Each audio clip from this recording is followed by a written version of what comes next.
one that I could say very briefly, which is just absolutely fascinating to me.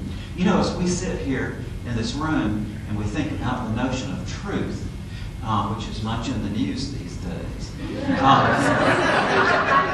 we assume quite naturally that we're dealing with a conception that goes back 30,000 years. I mean, if you just think about it abstractly, you would think, well, surely there's always been a notion of truth. I mean, that people even in Paleolithic times had the idea of truth. But one of the most fascinating stories of Western philosophy to me is that that's just not true at all. And that the Western notion of truth has a very precise origin. And it's with a specific man whose name was Parmenides, and who lived, born, as I recall, about 510 BC. He was before the foundation of Academe by Plato by about 100 or so years, a little over 100 years. But it was Parmenides who invented the notion of truth. And I remember that when we learned about him when I was an undergraduate and as a graduate student, they told us when we were learning about this figure that from the writings that we have of him, we could tell that he had some sort of mystical experience.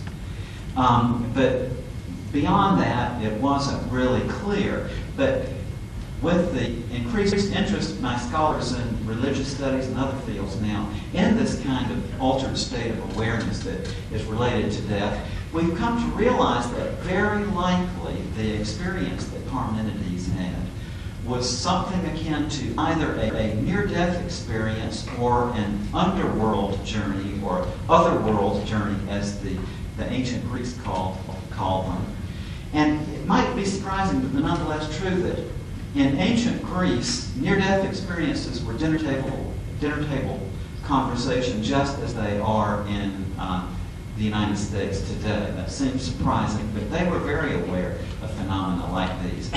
And also, they had various techniques of inducing or precipitating these visionary experiences, which they did at various facilities that they had set up to accomplish this. And apparently, the experience that Parmenides had was somehow related to death. It might have been a near-death experience or an otherworld journey. But during this experience, he encountered a goddess who gave him this notion of truth that we have. And why wouldn't they need a notion of truth before that time? Well, the reason is, I assume that this is Raymond Moody talking here, but it seems nonetheless quite apparent, is that you don't really need a notion of truth until you have the possibility of deductive logic.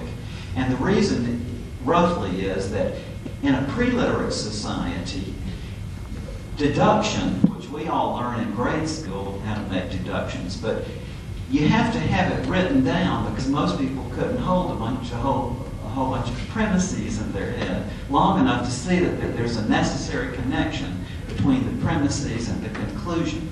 So it was only after that came into our understanding that deduction was possible that we needed the notion of truth that we have, because you have to have that notion of truth to formulate the notion of deductive logic. So there was a pressing need for it at the time that Parmenides wrote. And apparently this came to him as an inspirational revelation in a near-death-like experience. So these experiences are really right there in the foundations of Western thought, and very important, I think, from that reason alone to know about. During my time with you here this year, I'm going to be teaching 5 courses all told, 2 this semester. One is on Monday, Wednesday, Friday, 10:30 to 11:20, and then another evening class we're having from 6 to 8:30 on Wednesday evening.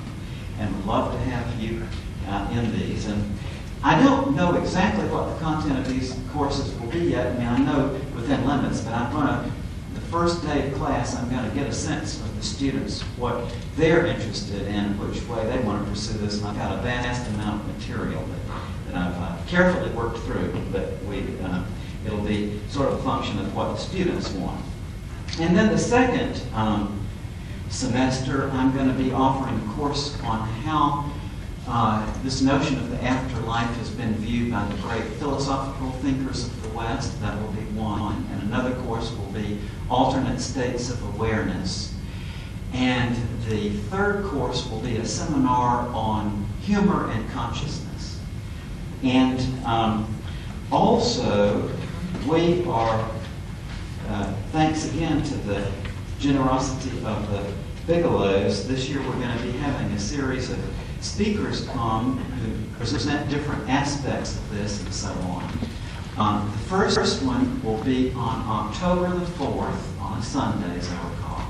And I'm having a wonderful friend of mine from Washington, Milton Friedman, not the economist, but the presidential speechwriter. He's one of the finest individuals I've ever known. He wrote the line that Ford spoke on assuming the presidency, "Our long national nightmare is over." And as Milton likes to say, I was wrong. He's a wonderful, sweet man, just so wonderful, and he's just the greatest. And he's 72 now, and so we're going to have him here, and he and I are going to do a seminar on humor and consciousness.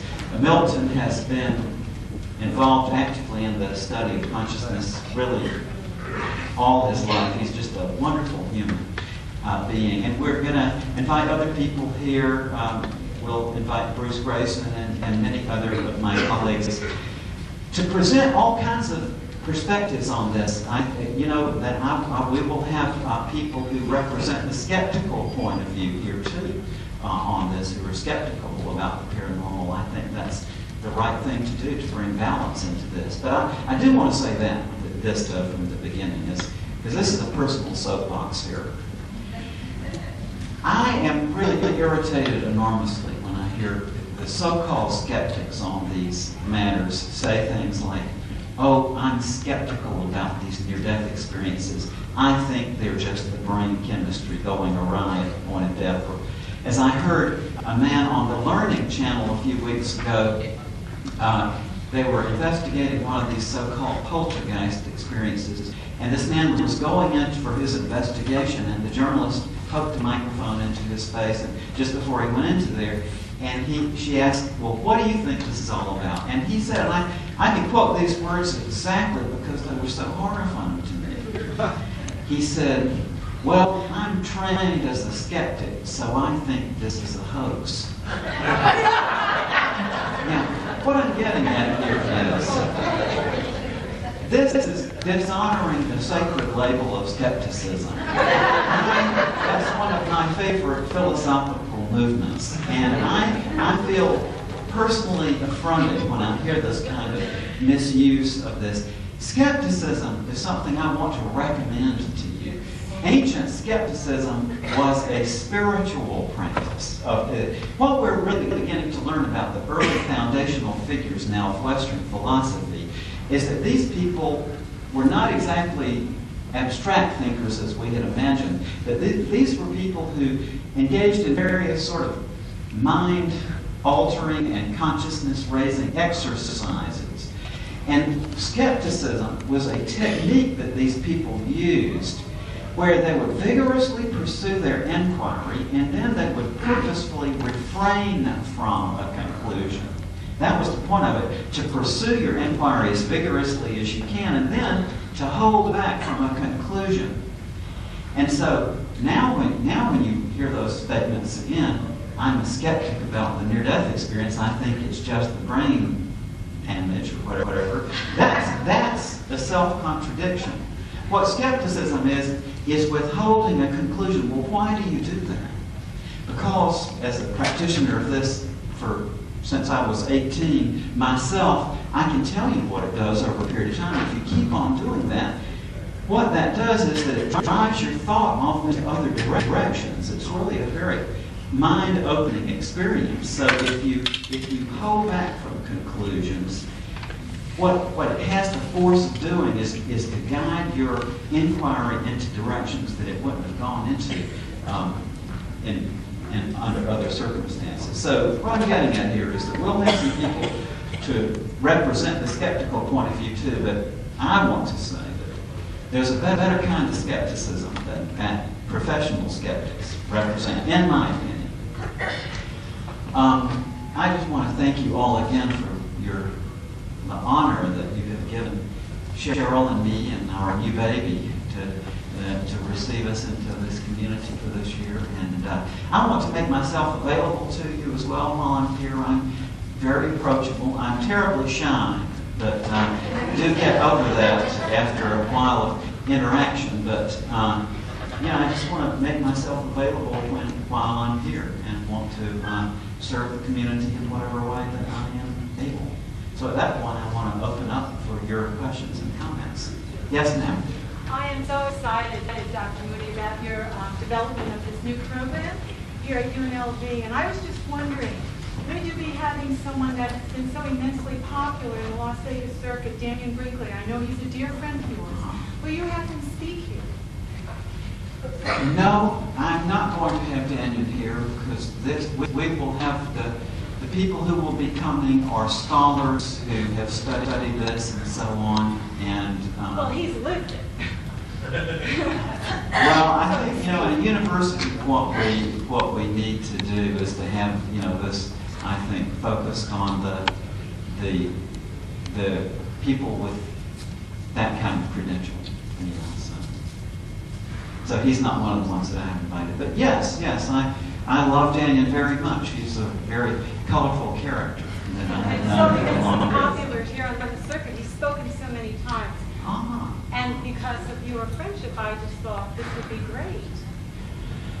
Well, again, I'm sorry, there would be sort of made a list of the people who will come will be primarily people who are looking at this from the investigational point of view and so on.